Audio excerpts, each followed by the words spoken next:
I want to give you a few tips about how to set up your machine for quilting your quilt. So let's talk about needle. I don't use a different needle for piecing. I use the same universal needle for piecing and quilting. I use a walking foot for quilting. My walking foot might look a little bit different than yours because my machine has a built-in walking foot system that it clicks into, but definitely a walking foot is great for straight line quilting. I don't do any free motion quilting because I don't particularly enjoy doing it.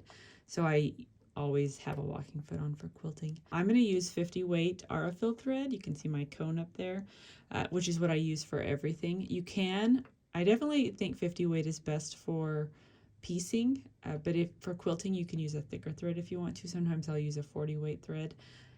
Or you can even go thicker than that if your machine tolerates it. Okay. One thing that I like to do when I'm quilting, and I'm going to zoom this in a little bit here so you can see better. These numbers right here on my machine, and they may be different on your machine. This one refers to where the needle is positioned on my quilt, and this one refers to the stitch length. And one thing I like to do for quilting is use a longer stitch length. So actually take it up to about 3.8 for quilting. And I just think it looks nicer, and I also think that you see fewer wobbles in your quilting if you have a longer stitch length.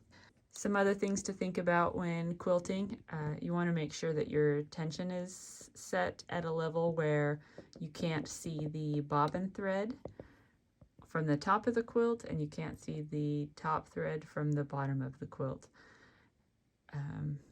This knob right here actually changes how much pressure the presser foot puts down on my quilt, and I used to keep the pressure high for piecing and then make it low for quilting, just to help prevent puckering as my quilt goes through the machine. But I have noticed that if I lower the pressure too much, my stitches aren't as even. It's like it's not feeding through the machine quite as evenly. So I still lower this pressure, but not as much as I used to. So just a little bit.